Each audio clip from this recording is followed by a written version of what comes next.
Bonjour, texte liturgique. 7e semaine de Pâques, année liturgique, à mercredi 20 mai 2026. Première lecture, Actes 20, 28 à 38. Je vous confie à Dieu, lui qui a le pouvoir de construire l'édifice et de donner à chacun l'héritage. Lecture du livre des Actes des Apôtres. En ces jours-là, Paul faisait ses adieux aux anciens de l'église d'Éphèse. Il leur disait, veillez sur vous-mêmes, et sur tout le troupeau, dont l'Esprit Saint vous a établis responsables, pour être les pasteurs de l'église de Dieu, qu'il s'est acquise par son propre sang. Moi, je sais qu'après mon départ, des loups redoutables s'introduiront chez vous et n'épargneront pas le troupeau. Même du milieu de vous surgiront des hommes, qui tiendront des discours pervers pour entraîner les disciples à leur suite. Soyez donc vigilants, et souvenez-vous que, durant 3 ans, nuit et jour, je n'ai cessé, dans les larmes, de reprendre chacun d'entre vous. Et maintenant, je vous confie à Dieu et à la parole de sa grâce, lui qui a le pouvoir de construire l'édifice et de donner à chacun l'héritage. En compagnie de tous ceux qui ont été sanctifiés. Je n'ai convoité, ni l'argent ni l'or ni le vêtement de personne. Vous le savez bien vous-même, les mains que voici ont pourvu à mes besoins et à ceux de mes compagnons. En toute chose, je vous ai montré qu'en se donnant ainsi de la peine, il faut secourir les faibles et se souvenir des paroles du Seigneur Jésus, car lui-même a dit: il y a plus de bonheur à donner qu'à recevoir. Quand Paul eut ainsi parlé, il s'agenouilla et pria avec eux tous. Tous se mirent à pleurer abondamment. Ils se jetaient au cou de Paul et l'embrassaient. Ce qui les affligeait le plus, c'est la parole qu'il avait dite: vous ne verrez plus mon visage. Puis on l'accompagna jusqu'au bateau. Parole du Seigneur. Psaume 67, 68, 29 à 30, 33, 34c, 35a, 36. Royaume de la terre, chantez pour le Seigneur. Alléluia. 67, 33a. Ton Dieu l'a commandé, sois fort. Montre ta force, Dieu, quand tu agis pour nous. De ton palais, qui domine Jérusalem, on voit des rois t'apporter leurs présents. Royaume de la terre, chantez pour Dieu, jouez pour le Seigneur. Voici qu'il élève la voix, une voix puissante. Rendez la puissance à Dieu. Redoutable est Dieu dans son temple saint, le Dieu d'Israël. C'est lui qui donne à son peuple force et puissance. Béni soit Dieu. Acclamation, Jean 17, 17b.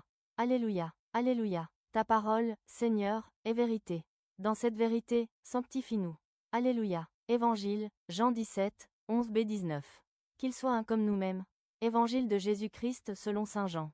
En ce temps-là, les yeux levés au ciel, Jésus priait ainsi: Père Saint, garde mes disciples unis dans ton nom, le nom que tu m'as donné, pour qu'ils soient un, comme nous-mêmes. Quand j'étais avec eux, je les gardais unis dans ton nom, le nom que tu m'as donné. J'ai veillé sur eux, et aucun ne s'est perdu, sauf celui qui s'en va à sa perte, de sorte que l'écriture soit accomplie. Et maintenant que je viens à toi, je parle ainsi, dans le monde, pour qu'ils aient en eux ma joie, et qu'ils en soient comblés. Moi, je leur ai donné ta parole, et le monde les a pris en haine. Parce qu'ils n'appartiennent pas au monde, de même que moi je n'appartiens pas au monde. Je ne prie pas pour que tu les retires du monde, mais pour que tu les gardes du mauvais. Ils n'appartiennent pas au monde, de même que moi, je n'appartiens pas au monde. Sanctifie-les dans la vérité, ta parole est vérité.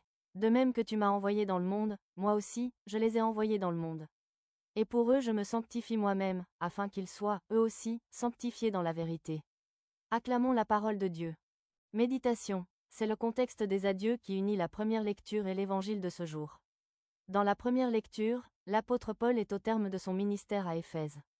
Appelé à se rendre définitivement à Jérusalem, il tient à laisser aux futurs responsables de la communauté quelques recommandations.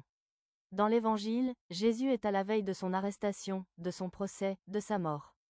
Il va bientôt déposer sa vie, et avant cela, il prie pour ses disciples, ces hommes et ces femmes qui l'ont suivi, accompagnés, et dont certains, trop ébranlés par la dureté des événements, vont aller jusqu'à le renier. Il prie pour eux et les remet entre les mains du Père. Et qu'est-ce qu'il désire pour eux? Qu'ils soient fidèles à Dieu. Père Saint, garde mes disciples dans la fidélité à ton nom que tu m'as donné en partage, pour qu'ils soient un comme nous-mêmes. Verset 11. Jésus demande également au Père de garder ses disciples du mauvais, en les consacrant par la vérité. Et cette vérité par laquelle il veut que nous soyons consacrés n'est rien d'autre que la parole de Dieu. Écoutons en effet ce qu'il dit: consacre-les par la vérité, ta parole est vérité. Verset 17. À bien entendre ces paroles, nous comprenons que le Christ demande à son Père la grâce dont a besoin chacun de ses disciples pour garder fidèlement, de tout cœur et dans une foi ferme, la parole de Dieu. Ce d'autant plus qu'elle seule a le pouvoir de nous consacrer, c'est-à-dire de nous sanctifier et de nous mettre à part du milieu des hommes pour Dieu. En d'autres termes, c'est en accueillant la parole de Dieu et en la pratiquant, que nous devenons réellement des disciples de Jésus, c'est-à-dire des personnes qui vivent dans le monde mais qui appartiennent à Dieu. Quelle est la place que j'accorde à la parole de Dieu dans ma vie de foi? Suis-je convaincu que je suis dans le monde sans être du monde? Par ailleurs, en priant pour que ses disciples soient unis comme lui à son Père, Jésus nous interpelle par là à toujours examiner les sentiments d'unité qui animent nos multiples relations. L'unité que prône le Christ est celle dont les chrétiens doivent faire preuve au sein de l'Église, c'est-à-dire témoigner par leur façon de vivre le même amour que celui qui lie Dieu et son Fils.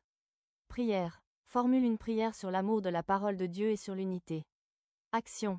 Quelle action peux-tu entreprendre pour garder et observer plus fidèlement la parole de Dieu de ce jour? Excellente journée sous la divine protection par l'intercession de la Sainte Vierge Marie.